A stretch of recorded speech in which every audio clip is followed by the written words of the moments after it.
السلام علیکم ورحمۃ اللہ وبرکاتہ۔ بسم اللہ الرحمن الرحیم۔ اللہم صلی علی محمد وعلی آل محمد کما صلیت علی ابراہیم وعلی آل ابراہیم انک حمید مجید۔ اللہم بارک علی محمد وعلی آل محمد کما بارکت علی ابراہیم وعلی آل ابراہیم انک حمید مجید۔ حضرت معاذ بن جبل رضی اللہ تعالیٰ عنہ بیان فرماتے ہیں کہ جناب نبی کریم صلی اللہ علیہ وسلم نے ایک دن ان کا ہاتھ تھاما اور اس کے بعد ارشاد فرمایا، یا معاذ واللہ انی لأحبک، واللہ انی لأحبک، اے معاذ اللہ کی قسم مجھے تم سے محبت ہے، اللہ کی قسم مجھے تم سے محبت ہے۔ اور پھر آپ صلی اللہ علیہ وسلم نے فرمایا، میری آپ کو تاکیدی نصیحت یہ ہے کہ آپ ہر نماز کے بعد یہ الفاظ کہنا کبھی بھی مت چھوڑنا۔ پھر آپ نے حضرت معاذ کو یہ دعا سکھلائی۔ آپ نے فرمایا، تم کہنا، اللہم اعنی علی ذکرک و شکرک و حسن عبادتک۔ اللہم اعنی، اے اللہ میری مدد فرمائیں، علی ذکرک اپنے ذکر پر، و شکرک اپنا شکر ادا کرنے پر، و حسن عبادتک اور اپنی خوبصورت عبادت کرنے پر۔ یہ حدیث مبارکہ بہت ہی خوبصورت احادیث میں سے ہے اور اس میں بہت سے سبق ہیں۔ سب سے پہلے تو رسول اللہ صلی اللہ علیہ وسلم کا حضرت معاذ کے ساتھ جو ایک تعلق تھا اور حضرت معاذ کی ایک فضیلت کہ آپ صلی اللہ علیہ وسلم نے ان کا ہاتھ پکڑ کے 2 مرتبہ قسم اٹھا کے ارشاد فرمایا کہ مجھے آپ سے محبت ہے۔ دوسری حدیث میں آپ صلی اللہ علیہ وسلم نے فرمایا ہے کہ جس کو اللہ کی خاطر کسی سے محبت ہو اسے چاہیے کہ وہ اس کا اظہار کرے، اس کو بتائے کہ مجھے اللہ کی خاطر آپ سے محبت ہے۔ تو یہاں اس حدیث میں آپ صلی اللہ علیہ وسلم نے حضرت معاذ کو یہ بتلایا کہ آپ صلی اللہ علیہ وسلم کو ان سے محبت ہے۔ یہاں سے یہ بھی پتہ چلتا ہے کہ بڑے کا چھوٹے کا اکرام کرنا یا بڑوں کی طرف سے چھوٹوں کے لیے اظہار محبت کرنا یہ بھی مسنون عمل۔ رسول اللہ صلی اللہ علیہ وسلم یقینی طور پر مقام اور مرتبے اور عظمت اور شان میں حضرت معاذ سے بہت اوپر ہے، لیکن اس کے باوجود آپ صلی اللہ علیہ وسلم حضرت معاذ کے لیے اس محبت کا اظہار کر رہے ہیں۔ تو استاد ہو، گھر کا بڑا ہو، خاندان کا بڑا ہو، ادارے کا بڑا ہو، اس کو سارا وقت اس ذہن میں نہیں رہنا چاہیے کہ میں تو بڑا ہوں، اگر میں نے کسی کے بارے میں کوئی اچھی بات کہی یا تعریف کی یا اس کو تھوڑی لفٹ کرائی تو یہ میری شان کے خلاف ہو جائے۔ ایسا کچھ نہیں۔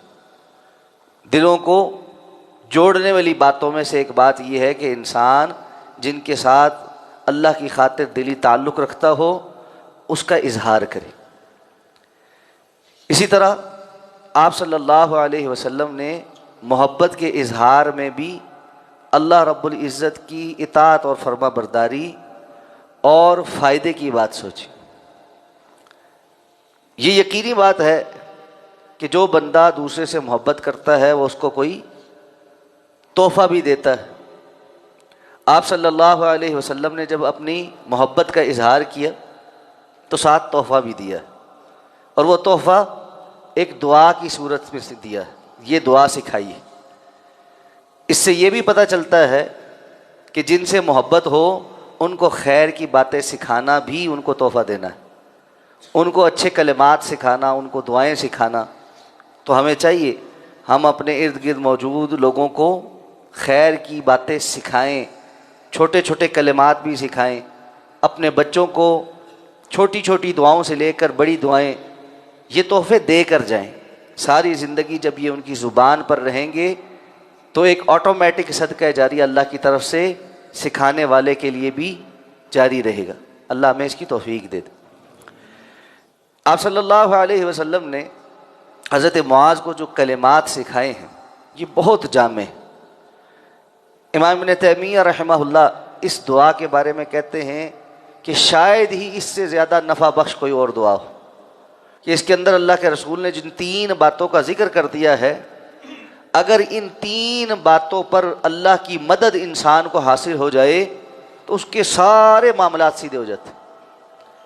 اللہ تعالیٰ سے آپ مانگ رہے ہیں کہ اللہم اعنی علی ذکرک و شکرک و حسن عبادتی، تو پہلی بات جو سمجھ آئی وہ یہ کہ اللہ کی مدد کے بغیر نہ اللہ کا ذکر کرنا آسان ہے، نہ شکر کرنا آسان ہے، نہ اللہ کی خوبصورت عبادت کرنا آسان۔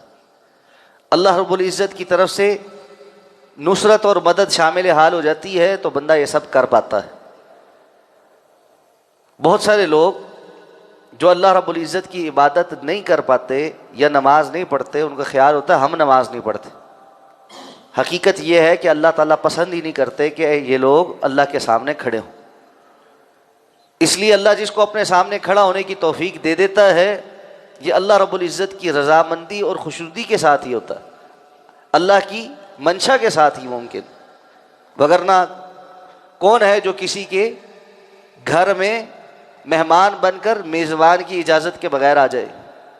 اگر میزبان نہ چاہے تو اپنے گھر میں داخل ہی نہ ہونے دے۔ یہ اللہ کے گھر ہیں اور اللہ ان میں اپنے پسندیدہ بندوں کو ہی آنے کی توفیق دیتا ہے۔ اللہ ہمیں مقبول حاضریاں عطا فرماتا رہے۔ تو اللہ کی مدد، اللہ سے اس کا سوال، سب سے پہلی چیز ذکر کا، کہ اللہ رب العزت کے ذکر کی انسان کو توفیق مل جائے۔ ذکر کا یہاں پر جو لفظ ہے یہ بہت وسیع معنی میں، ہر وہ چیز جو انسان کو اللہ رب العزت کی طرف راغب کرنے والی، اللہ کی طرف جوڑنے والی ہو، وہ ذکر کے معنی کے اندر شامل۔ اللہ پر ایمان لانا، اللہ کی توحید کا اقرار کرنا، اللہ رب العزت کی الوہیت کا اقرار کرنا، اللہ رب العزت کے اسماء اور صفات پر ایمان لانا، اللہ رب العزت کے خوبصورت ناموں کو اپنی زبان پر لے کر آنا، اللہ کی تسبیح، تحمید، تکبیر، تحلیل، سبحان اللہ، الحمدللہ، اللہ اکبر، لا الہ الا اللہ، اور اس جیسے جتنے کلمات کتاب و سنت کے اندر وارد ہوئے ہیں ان کو زبان پر لانا اور ان کی وجہ سے اپنی زبان کو حرکت دینے کی توفیق مل جانا۔ کتنے ہی لوگ ہیں وقت گزاری کے لیے فضولیات منہ سے بولتے رہتے، گپ شپ لگانے کے ضمن میں بہت کچھ جھوٹا، بہت کچھ غلط، بہت کچھ گالم گلوچ، بہت سی غیبتیں اور چغلیاں ان کی زبان پر دن پورا رہتی۔ کتنی ہی خوبصورت بات ہو جائے کہ اللہ رب العزت ہمیں دن کا اکثر وقت اپنی زبان پر اللہ کی یاد اور اللہ رب العزت کا ذکر رکھنے کی توفیق عطا فرمائے، تو اللہ سے اس کی مدد مانگ، اور پھر اللہ رب العزت سے اس کی نعمتوں کا شکر پہ مدد مانگ۔ اور شکر زبانی بھی ہے اور عملی بھی ہے۔ زبان سے بھی اللہ رب العزت کا شکر گزار ہونا، اپنے اعمال سے بھی اللہ رب العزت کی شکر گزاری کو اللہ کے سامنے پیش کرنا۔ اور اعمال سے شکر گزاری یہ ہے کہ انسان کا عمل اللہ کی مرضی کے مطابق ہو جائے۔ جب جب انسان اللہ رب العزت کی مرضی سے ہٹ کر کوئی عمل کر رہا ہوتا وہ ناشکری کر رہا ہوتا، کیونکہ جن اعضاء سے وہ عمل کر رہا ہے تقاضا یہ تھا کہ اس شکر بجا لاتے ہوئے ان اعضاء سے وہ اللہ رب العزت کی اطاعت کا کام کرتا۔ اور پھر تیسری بات وحسن عبادت کی، اللہ ہمیں اپنی عبادت خوبصورت انداز میں بجا لانے کی توفیق عطا فرمائے۔ کتنے ہی لوگ ہیں عبادت کے لیے وقت نکال رہے ہیں لیکن اٹھک بیٹھک کے سوا کچھ نہیں، جلدی پڑی ہوئی، سوچے کہیں اور ہیں، مسجد میں آ کر کھڑے اللہ کے سامنے ہیں لیکن دماغ کہیں اور ہے، جسمانی طور پر مسجد میں موجود ہیں لیکن ذہنی طور پر دنیا کے کسی اور خطے میں۔ اس قسم کی بے روح قسم کی جو عبادتیں ہیں اللہ رب العزت کے ہاں یہ قابل قبول نہیں ہیں۔ رسول اللہ صلی اللہ علیہ وسلم کی حدیث ہے، آپ نے فرمایا اللہ تعالیٰ غافل کھیل تماشے میں لگے ہوئے دل سے نکلی ہوئی دعا کو قبول نہیں فرماتے۔ اللہ کی طرف متوجہ، اللہ رب العزت کی طرف رغبت رکھنے والا اور حاضری کے احساس والا دل لے کر جب بندہ اللہ کے سامنے ہاتھ اٹھاتا ہے، پھر اللہ رب العزت اس کی بات کی طرف بھی متوجہ ہوتے ہیں۔ تو اللہ سے خوبصورت عبادت کرنے کی مدد مانگنا، یہ تینوں باتیں جس بندے کو حاصل ہو جائیں وہ ساری خیر سمیٹ لیتا ہے۔ تو آپ صلی اللہ علیہ وسلم نے حضرت معاذ کو فرمایا، حضرت معاذ ان کلمات کو ہر نماز کے بعد ادا کرنا کبھی نہ چھوڑنا۔ اور یہاں علماء نے بیان کیا ہے یہ صرف فرض نماز نہیں، کوئی بھی نماز، فرض ہے، سنت ہے، نفل ہے، کیونکہ آپ صلی اللہ علیہ وسلم نے یہاں پر فرائض کی تخصیص نہیں کی، ہر نماز۔ تو جو بھی آپ نماز پڑھیں، 2 رکعت ہے، 4 رکعت ہے، 3 رکعت ہے، نماز کے بعد سلام پھیر کر جو مسنون اذکار ہیں وہ کریں، اور ان میں سے ایک ذکر یہ ہے اللہم اعنی علی ذکرک و شکرک و حسن عبادتک۔ اس دعا کو ایک دفعہ دہرا لیتے، اللہم اعنی، یہ پہلا جو ہے نا الف ہے اور دوسرا عین ہے، اعانت جو ہم اردو میں لفظ استعمال کرتے ہیں نا، مدد فرما، اعنی علی ذکرک و شکرک و حسن عبادتک۔ اللہ تعالیٰ عمل کرنے کی توفیق عطا فرمائے۔